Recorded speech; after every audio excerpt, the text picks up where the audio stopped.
जय हिंद दोस्तों, स्वागत है आप सभी का बीए सेमेस्टर वाला में। दोस्तों 2 दिसंबर 2024 को डॉक्टर भीमराव अंबेडकर यूनिवर्सिटी आगरा में BA third semester physical education का एमसीक्यू पेपर होने वाला है। ठीक है, क्या एमसीक्यू पेपर होने वाला है और पेपर का नाम है एटोनॉमी एंड एक्सरसाइज साइकोलॉजी। ठीक है, ये जो क्वेश्चन पेपर है 2022-23 का है।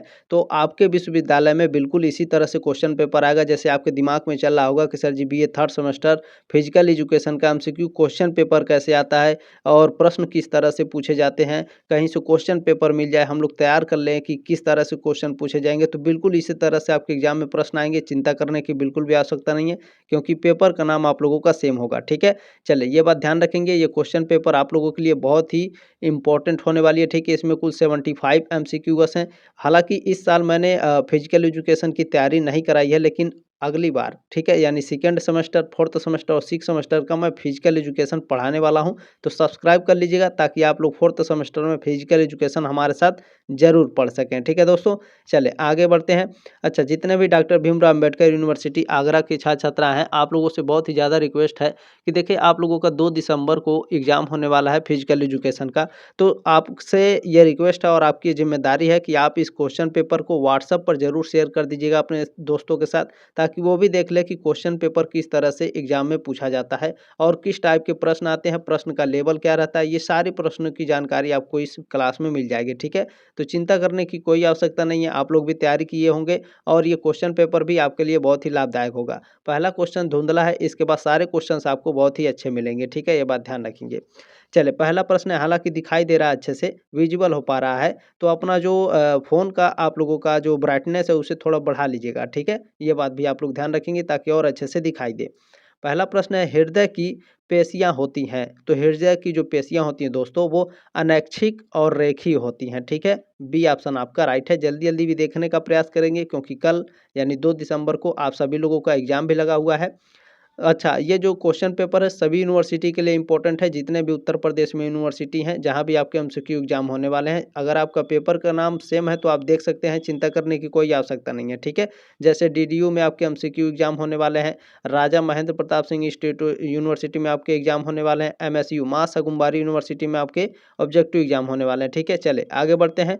हमारे हृदय में कितने कक्ष होते हैं, तो बहुत ही आसान आसान प्रश्न आएंगे। हमारे हृदय में कुल 4 कक्ष होते हैं। ठीक है, डी ऑप्शन आपका राइट है। बहुत ही हार्ड लेवल के आपके क्वेश्चंस नहीं आते हैं, लेकिन जब आप फोर्थ सेमेस्टर, फिफ्थ और सिक्स में जाएंगे तो बहुत ही धीरे धीरे ये आपको प्रश्न का लेवल बढ़ता जाता है, ये भी आप लोग ध्यान रखिएगा। ठीक है, देखिए अब प्रश्न विजुअल हो पा रहा होगा। ठीक है, काफ़ी अच्छे से दिखाई दे रहा होगा। चलिए तीसरा प्रश्न है आपका, मानव शरीर में कितने प्रकार की हड्डियाँ पाई जाती हैं? एक प्रकार की, दो, तीन या फिर चार प्रकार की? मानव शरीर में कितने प्रकार की हड्डियाँ होती हैं? 4 प्रकार की। डी ऑप्शन आपका राइट है तीसरे का। अगला प्रश्न देखिएगा, मास्टर ग्रंथि है, मास्टर ग्रंथि कौन है? तो आप सभी लोग जानते हैं पिट्यूटरी ग्लैंड को। ठीक है, पिट्यूटरी ग्रंथि को मास्टर ग्रंथि कहा जाता है। बी ऑप्शन आपका राइट है। इसमें पांचवा प्रश्न आपका पूछा गया है, परिसंचरण तंत्र का मुख्य अंग कौन सा है? यानी सर्कुलेटरी सिस्टम का मुख्य अंग कौन सा है? हृदय है, फेफड़े हैं होते हैं या फिर यकृत? बिल्कुल, देखिए जो हृदय होते हैं ये परिसंचरण तंत्र के मुख्य अंग हैं। ए ऑप्शन आपका राइट है पांचवे का। चले छठा प्रश्न देखिएगा आपका क्या पूछा गया है, बहुत ही शानदार तरीके से देखते चलेंगे। श्वसन तंत्र के मुख्य अंग कौन से हैं? हृदय, फेफड़े या फिर यकृत? श्वसन यानी सांस लेने वाला तंत्र मुख्य अंग कौन सा है हमारे शरीर का? फेफड़ा है। ठीक है, बी ऑप्शन आपका राइट है। अगला प्रश्न देखेंगे, कौन सी हड्डी मानव शरीर की सबसे लंबी होती है? फीमर, ह्यूमरस या फिर रेडियस? तो देखिए हमारी फीमर जो हड्डी होती है ये हमारे शरीर की सबसे लंबी हड्डी होती है। ए ऑप्शन आपका राइट है। बहुत ही ज़्यादा कठिन प्रश्न नहीं पूछे जाएंगे आपके एग्जाम में, ये बात भी आप लोग ध्यान रखिएगा। ठीक है, सूचनाओं के आदान प्रदान का कार्य किस तंत्र के द्वारा किया जाता है? पाचन तंत्र के द्वारा, कंकाल तंत्र के द्वारा या तंत्रिका तंत्र के द्वारा? तो बिल्कुल राइट आंसर है, देखिए नर्वस सिस्टम के द्वारा, तंत्रिका तंत्र के द्वारा आपके सूचनाओं का आदान प्रदान होता है। जैसे आमने सामने आप बात कर रहे हैं तो उसमें आपका नर्वस सिस्टम काम करता है। ठीक है, तंत्रिका तंत्र, सी ऑप्शन आपका राइट है। सोचने समझने की, या फिर आप कहीं चले जाते हैं वापस घर आते हैं तो उस समय ये नर्वस सिस्टम आपका काम करता है। ठीक है, तंत्रिका तंत्र। चलिए नवा प्रश्न है आपका, हृदय का कौन सा भाग ऑक्सीकृत रक्त से संबंधित है?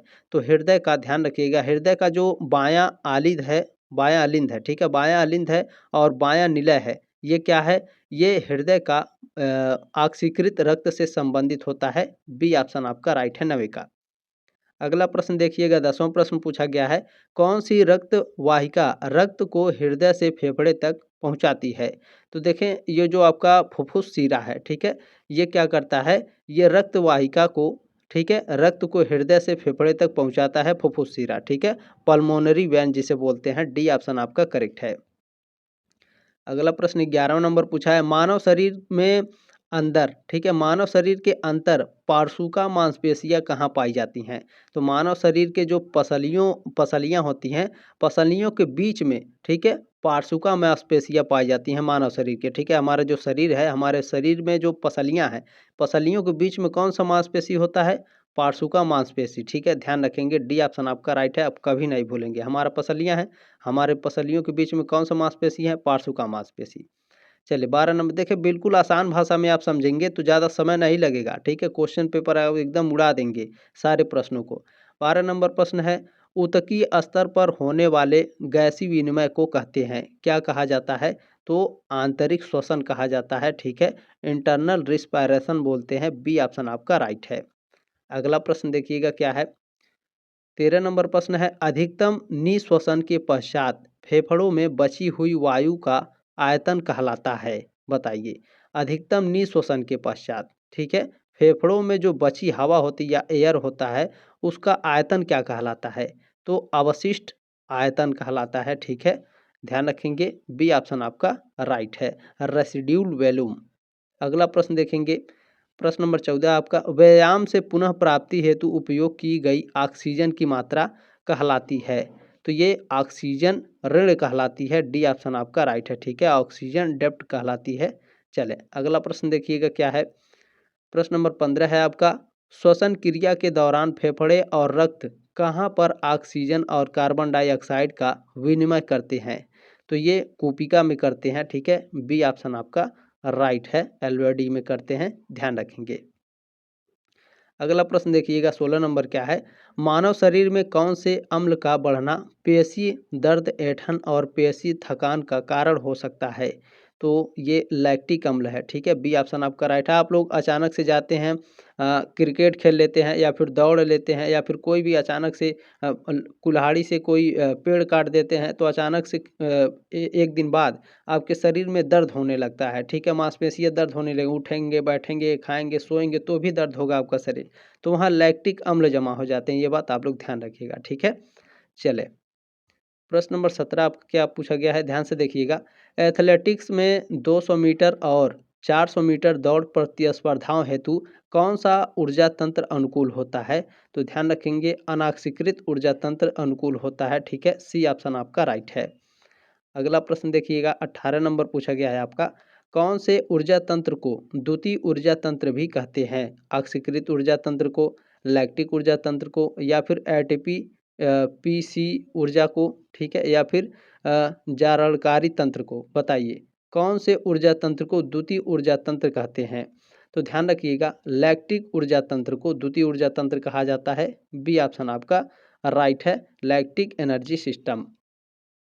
चले अगला प्रश्न आपका क्या पूछा गया है, श्वसन की कौन सी क्रियाविधि में मध्य पट का संकुचन होता है? तो निःश्वसन में, ठीक है, ये ऑप्शन आपका राइट है। इंस्पायरेशन में आपका क्या होता है, श्वसन की कौन सी क्रियाविधि? तो श्वसन की निःश्वसन क्रियाविधि श्वसन की, ठीक है, श्वसन की निःश्वसन क्रियाविधि में मध्य पट का संकुचन होता है, ठीक है, ध्यान रखेंगे। अगला प्रश्न देखिएगा क्या है, निम्न में से क्या हृदय अतिवृद्धि का लक्षण नहीं है? तो इसमें जो वोमिटिंग है, ठीक है, उल्टी आना, ये क्या है? ये हृदय अतिवृद्धि का लक्षण नहीं है। सी ऑप्शन आपका राइट है। बाकी थरथराहट होना, व्यायाम के समय हृदय दर्द होना, व्यायाम के समय बेहोश होना, ये सभी हृदय अतिवृद्धि के लक्षण है, उल्टी आना नहीं है, ठीक है। चलें, जो उल्टी आती है, पूछता है आपके एग्जाम में, उल्टी किसके कारण आती है? क्रमांकुचन गति के कारण उल्टी होती है, ये बात आप लोग ध्यान रखेंगे। चलिए प्रश्न नंबर आपका 21 क्या है, तकनीकी शब्दों में मांसपेशी खिंचाव कहलाता है? तकनीकी शब्दों में मांसपेशी खिंचाव क्या कहलाता है? तनाव कहलाता है। बी ऑप्शन आपका राइट है 21 का। अगला प्रश्न देखिएगा क्या है 22 नंबर, पिछली जांघ की मांसपेशियां भी कहलाती हैं, क्या कहलाती हैं? पिछली जांघ की मांसपेशियां क्या कहलाती हैं? हैमस्ट्रिंग कहलाती हैं। क्या? हैमस्ट्रिंग। ए ऑप्शन आपका राइट है। अगला प्रश्न देखिएगा, 23 नंबर प्रश्न है, आइसोमेट्रिक व्यायाम है जिसमें मांसपेशियों की लंबाई है कितनी है? समान है, छोटी हो जाती है, लंबी हो जाती है, या कोई नहीं?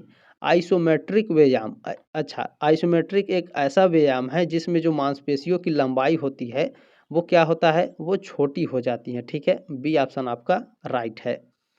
चले अगला प्रश्न देखिएगा, मानव शरीर में मांसपेशियों के प्रकार कौन से होते हैं? बताइए, मानव शरीर में कौन से प्रकार के मांसपेशी होते हैं? वॉलंटरी एवं इनवॉलंटरी मांसपेशी होता है, इनवॉलंटरी या फिर कार्डियक मांसपेशी होता है, वॉलंटरी इनवॉलंटरी या फिर कार्डियक मांसपेशी होता है, या फिर कार्डियक एवं वॉलंटरी होता है? बताइए, मानव शरीर में मांसपेशियों के प्रकार होते हैं तो ये वॉलंटरी, इनवॉलंटरी और कार्डियक होते हैं। सी ऑप्शन आपका करेक्ट है।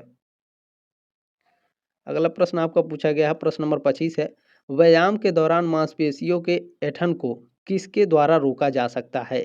तो ये रोका जा सकता है कम वसा वाला कैल्शियम युक्त आहार लेकर के, पोटेशियम युक्त भोजन खा करके, और बी कॉम्प्लेक्स विटामिन एवं जल पी करके। ठीक है, डी ऑप्शन आपका राइट है। चले अगला प्रश्न देखिएगा, 26 नंबर पूछा है, निम्न में से क्या तरल रूप में पाया जाता है? तो तरल रूप में आपका सार्कोप्लाज्म यानी पेशी द्रव पाया जाता है। बी ऑप्शन आपका राइट है। अच्छा, जो भी बच्चे डॉक्टर भीमराव अंबेडकर यूनिवर्सिटी के हैं, एग्जाम हो जाता है तो आप लोग क्वेश्चन पेपर नहीं भेजते हैं, टेलीग्राम ग्रुप का लिंक दिया गया डिस्क्रिप्शन बॉक्स में, ज्वाइन कर लीजिएगा। एग्जाम के बाद अपना क्वेश्चन पेपर भेज दीजिएगा, मैं उसका आंसर की आप लोगों को प्रोवाइड करा दूंगा। ये बात आप लोग ध्यान रखेंगे। ठीक है, तो मोस्टली आप लोगों से रिक्वेस्ट है, जितने बच्चे देख रहे हैं, छात्र छात्राएं, प्लीज़ टेलीग्राम ग्रुप ज्वाइन करके आप लोग अपना क्वेश्चन पेपर जरूर भेज दीजिएगा। आपके यूनिवर्सिटी से संबंधित जो भी जानकारी रहती है वो भी टेलीग्राम ग्रुप में दी जाती है। मैं जो भी क्लासेस कराता हूँ, सारे सब्जेक्ट और सारे सेमेस्टर में पढ़ाता हूँ, आप लोग एक बार चैनल पर विजिट करके देख लीजिएगा। ठीक है, तो ज़रूर आप लोग ज्वाइन कर लेंगे। ठीक है, और जो भी मैं क्लासेस कराता हूँ उसका PDF नोट्स बिल्कुल फ्री में आपको मैं देता हूँ, क्लास के ठीक नीचे मैं सेंड कर देता हूँ, ये भी आप लोग ध्यान रखेंगे। चले आते हैं टॉपिक पर। 27 नंबर प्रश्न है, मानव शरीर में कुल कितनी मांसपेशियां हैं? मानव शरीर में कुल 639 मांसपेशियां हैं। डी ऑप्शन आपका राइट है। अगला प्रश्न देखिएगा क्या है, मानव शरीर में सर्वाधिक शक्तिशाली मांसपेशियां कहाँ होती हैं? पांवों में, पेट में, जबड़े में, या बाहों में?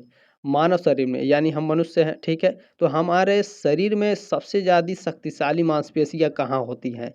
तो जबड़े में सबसे ज़्यादा शक्तिशाली मांसपेशियां होती हैं, ध्यान रखिएगा। सी ऑप्शन आपका करेक्ट है। अगला प्रश्न है आपका 29 नंबर, यहाँ पर ये मिट गया है। ठीक है, मांसपेशियों को सुदृढ़ एवं सुडौल रखने के लिए सबसे महत्वपूर्ण कारक है? व्यायाम करना, भोजन करना, विश्राम करना, या फिर सभी?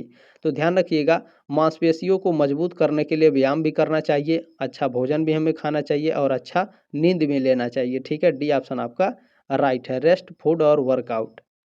चलें 30 नंबर प्रश्न आपका पूछा गया है, पेशियों में ऐंठन का कारण है, यानी हमारा जो मांसपेशी है इसमें ऐंठन का कारण क्या होता है? तो दोषपूर्ण रक्त प्रवाह। ठीक है, फॉल्ट ब्लड फ्लो जब होता है तो मांसपेशियों में क्या होता है? ऐंठन शुरू हो जाता है। सी ऑप्शन आपका राइट है। चलिए प्रश्न नंबर 31 आपका, टेलर्स मसल का नाम है? सर्टोरियस, डेल्टोइड, काफ मसल, या फिर हैमस्ट्रिंग?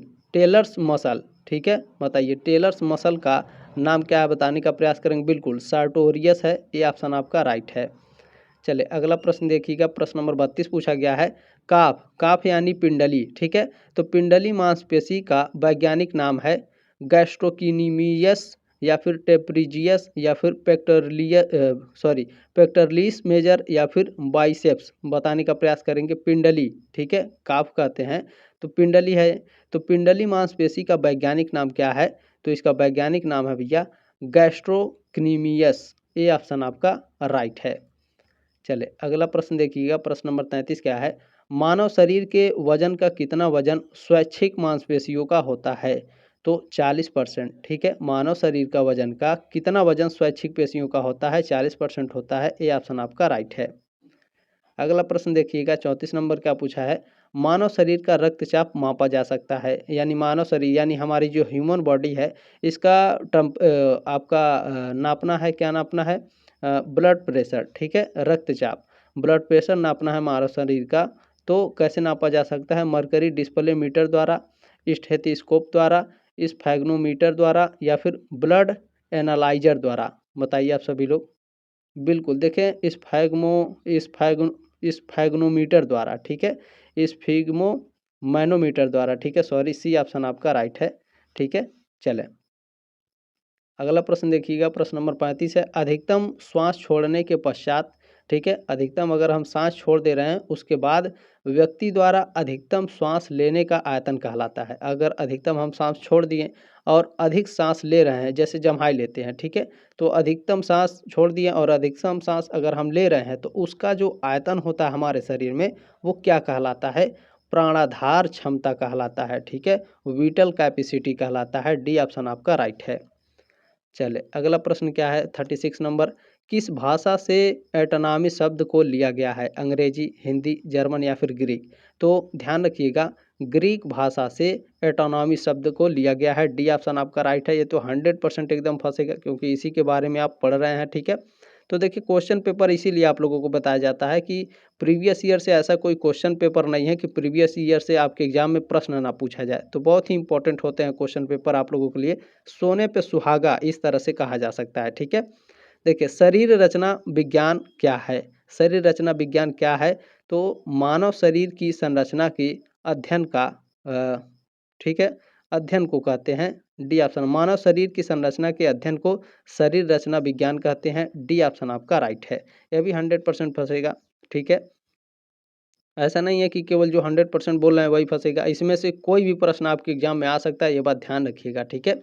कुछ प्रश्न एकदम श्योर हैं, जो 100% श्योर है मैं उसे बता दे रहा हूँ कि वो आएगा ही आएगा, क्योंकि इसी के बारे में आप पढ़ रहे हैं, ठीक है। कोशिका की खोज किसने की थी? ये सारे प्रश्न कॉमन प्रश्न हैं, ये सभी आने हैं, ठीक है। तो रॉबर्ट हुक ने कोशिका की खोज की थी। बी ऑप्शन आपका राइट है।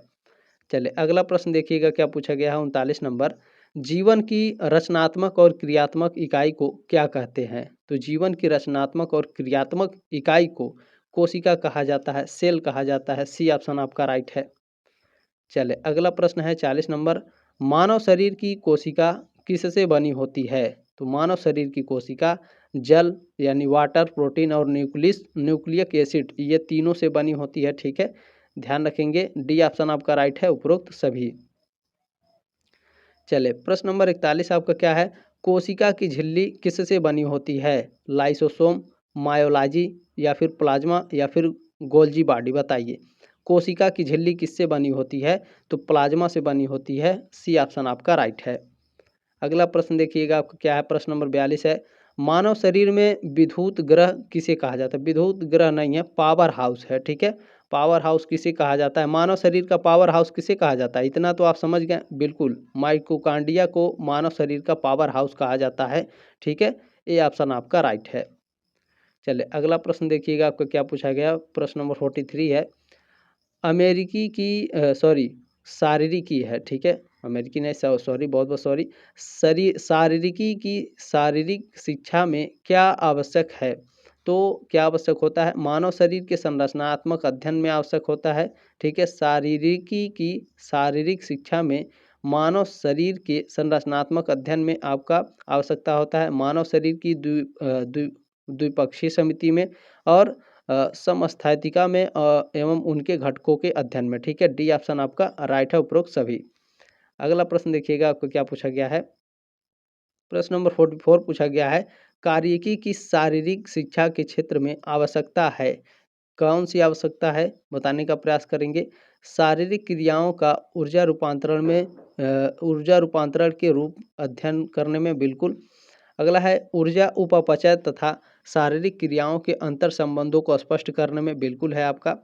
आगे है आपका तंत्रिका पेशी समन्वय संबंधी अवधारणाओं के अध्ययन में, ये भी राइट है, यानी डी ऑप्शन आपका करेक्ट है। अगला प्रश्न देखेंगे, 45 नंबर प्रश्न पूछा गया है, 45 नंबर, मानव शरीर में कितनी हड्डियां होती हैं? तो आप सभी लोग जानते हैं, ये कॉमन प्रश्न है, मानव शरीर में कुल 206 हड्डियां होती हैं। डी ऑप्शन आपका राइट है। अगला प्रश्न है आपका, प्रश्न नंबर 46 है, मानव शरीर में कितनी पसलियां होती हैं? 14 जोड़े, 16 जोड़े, 18 जोड़े या 12 जोड़े? तो मानव शरीर में कुल 24 पसलियां होती हैं, यानी 12 जोड़े होते हैं, ठीक है, 12 दूना 24। डी ऑप्शन आपका राइट है, 46 नंबर प्रश्न का। अगला प्रश्न देखेंगे, मानव शरीर को आकार कौन देता है? हड्डियां, शरीर के बाल, मांसपेशियां या फिर नसें। मानव शरीर को आकार हड्डियां देती हैं, ढांचा है, ठीक है। ये ऑप्शन आपका राइट है। बोन्स क्या होती हैं? हड्डियां होती हैं, और ये हड्डियां क्या हैं? हमारे शरीर को आकार प्रदान करती हैं। चले, अगला प्रश्न है, प्रश्न नंबर 48 है, 48 नंबर। ह्यूमरस हड्डियां कहाँ स्थित होती हैं? पैर में, सिर में, कूल्हे में या फिर हाथ में? हाथ में ऊपरी हिस्से में, बताइए ह्यूमरस हड्डियां। तो बिल्कुल देखिए, जो ह्यूमरस हड्डियां होती है ये हैंड अपर पार्ट पे होती हैं, ठीक है, यानी हाथ में होती हैं ऊपरी हिस्से में, ठीक है। डी ऑप्शन आपका राइट है। अगला प्रश्न देखिएगा, 49 नंबर प्रश्न पूछा गया है। मनुष्य की खोपड़ी में कितनी हड्डियां होती हैं? 22, 23, 24 या फिर 30? मनुष्य के खोपड़ी में कुल 22 हड्डियां होती हैं। 49 का ऑप्शन नंबर ए राइट है। अगला प्रश्न देखिएगा, 50 नंबर। स्टर्नम कहाँ होती है? स्टर्नम छाती में होती है। सी ऑप्शन आपका राइट है, ठीक है, ध्यान रखेंगे। अगला प्रश्न है आपका, प्रश्न नंबर 51 है। कशेरुका दंड को कितने भागों में बांट सकते हैं? 5, 6, 7 या फिर 4? कशेरुका दंड को कितने भागों में? 5 भागों में। ए ऑप्शन आपका राइट है। कशेरुका दंड को 5 भागों में बांट सकते हैं। प्रश्न नंबर आपका इसमें 52 क्या पूछा गया है? फेफड़ों में डिफ्यूजन की क्रिया कहाँ होती है? तो एल्वियोलाई में होती है। ये ऑप्शन आपका राइट है। अगला प्रश्न देखिएगा, प्रश्न नंबर 53 आपका है। हवा में कितने प्रतिशत नाइट्रोजन होती है? तो आप सभी लोग जानते हैं 78, 78% हवा में नाइट्रोजन होती है। बी ऑप्शन आपका राइट है 53 का। अगला प्रश्न है, प्रश्न नंबर 54। सबसे कम श्वसन दर कब होता है? सबसे कम श्वसन दर तब होता है जब हम सो रहे होते हैं, ठीक है। ये ऑप्शन आपका राइट है, यानी ड्यूरिंग स्लीप, जब हम सो रहे होते हैं तो हृदय गति सबसे कम होता है। श्वसन दर, सांस जो है हम धीरे धीरे लेते हैं, बहुत कम लेते हैं। चले, प्रश्न नंबर आपका 55 या 55 नंबर। एक सामान्य व्यक्ति की श्वसन दर कितनी होती है? एक सामान्य व्यक्ति की जो श्वसन दर है वो 16 से 12 प्रति मिनट है, यानी 1 मिनट में 12 से 16 बार आप सांस लेते हैं, ठीक है। सी ऑप्शन आपका राइट है। अगला प्रश्न क्या है? हीमोग्लोबिन होता है एक प्रकार का, हीमोग्लोबिन होता है एक प्रकार का श्वसन रंजक। बी ऑप्शन आपका राइट है। अगला प्रश्न देखिएगा, पूछा गया है 57 नंबर। रक्त परिसंचरण तंत्र की खोज किसने की? बताइए, विलियम जी Morgan, Robert Hooke, William Harvey या मैडम क्यूरी? तो रक्त परिसंचरण की खोज करने वाले विलियम हार्वे हैं। सी ऑप्शन आपका राइट है। ये सभी कॉमन क्वेश्चन है, पूछे जाएंगे, ठीक है। चले, रेडियम की खोज मैडम क्यूरी ने की थी, ये बात आप लोग ध्यान रखेंगे। 58 नंबर प्रश्न है, हृदय का वजन कितना होता है? हृदय का वजन 300 ग्राम से 350 ग्राम होता है। बी ऑप्शन आपका राइट है, यानी पाव भर होता है। पाव 250 ग्राम, ठीक है, 250 ग्राम पाव भर होता है। पाव भर से भी ज़्यादा होता है, 300 ग्राम या फिर 350 ग्राम, ठीक है। चले, प्रश्न नंबर आपका 59 क्या है? देखिए, अब हंसी छूट रही, पढ़ाया नहीं जा रहा है। हृदय की बाहरी परत को क्या कहते हैं? हृदय आवरण कहते हैं, मायोकार्डियम कहते हैं या फिर एपिकार्डियम कहते हैं? हृदय की बाहरी परत को, जो हमारा हार्ट है इसके बाहरी परत को क्या कहते हैं? बिल्कुल देखिए, मायोकार्डियम कहा जाता है। बी ऑप्शन आपका राइट है। चले, अगला प्रश्न क्या है? प्रश्न नंबर 60 है।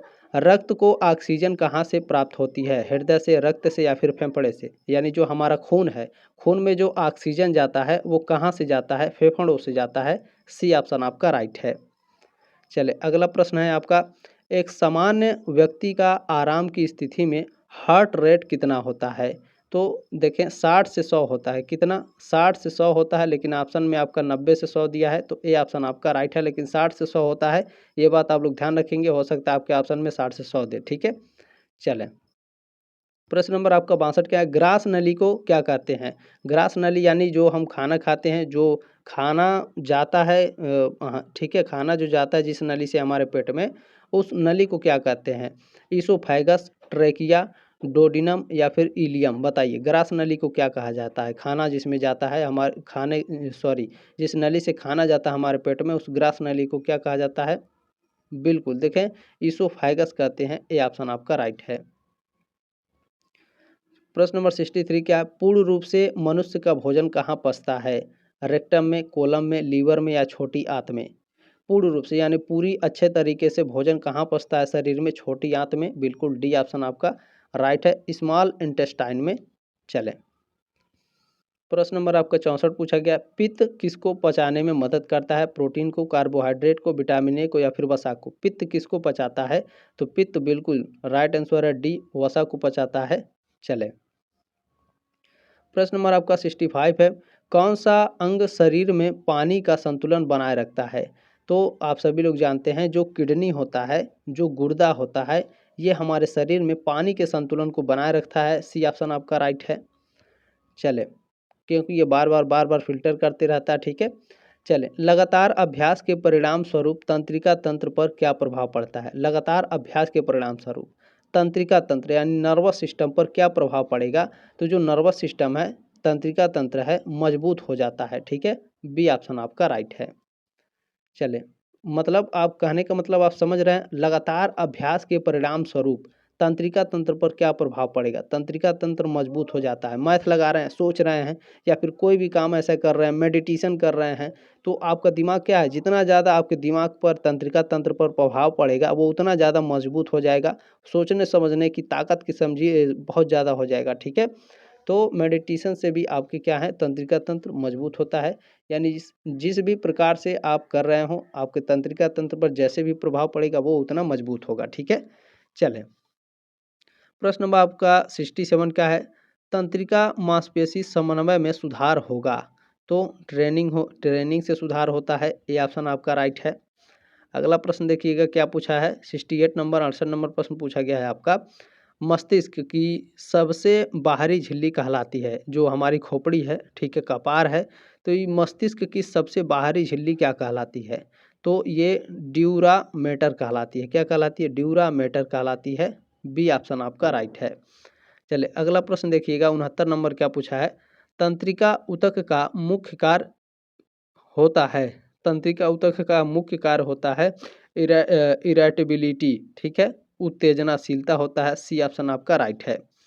अगला प्रश्न देखिएगा 70 नंबर क्या पूछा है, मनुष्य के शरीर में सबसे लंबी कोशिका कौन सी होती है? मनुष्य के शरीर में सबसे लंबी कोशिका तंत्रिका कोशिका होती है। ठीक है, नर्वस सेल होते हैं। बी ऑप्शन आपका राइट है। अगला प्रश्न क्या है, देखेंगे ध्यान से, सर्दियों में यानी ठंडी में कभी कभी शरीर में कपकपी होती है, क्योंकि अब ठंडी आई गया है तो शरीर में कपकपी क्यों होती है?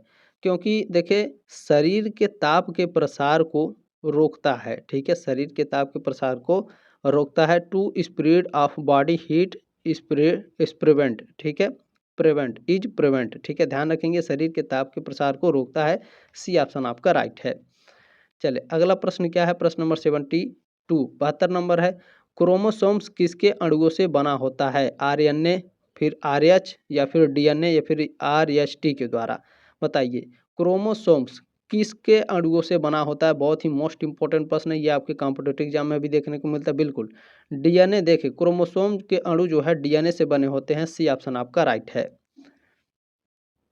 प्रश्न नंबर आपका 73 क्या पूछा है, आँखों में शंकु कोशिका का क्या कार्य होता है? आँखों में शंकु कोशिका का कार्य क्या होता है? तो यह रंगों का वर्गीकरण करता है। सी ऑप्शन आपका राइट है। चलिए, अगला प्रश्न है 74 नंबर, रक्त कोशिकाएं कितने प्रकार की होती हैं? 2, 7 प्रकार की, 5 प्रकार की, या 3 प्रकार की? रक्त कोशिकाएं कितनी प्रकार की होती हैं? रक्त कोशिकाएं 3 प्रकार की होती हैं। डी ऑप्शन आपका राइट है। अगला प्रश्न देखिएगा, आपने जो प्यार और सपोर्ट दिया है इसके लिए बहुत बहुत धन्यवाद आप सभी का। इसी तरह से प्यार और सपोर्ट बनाए रखिए।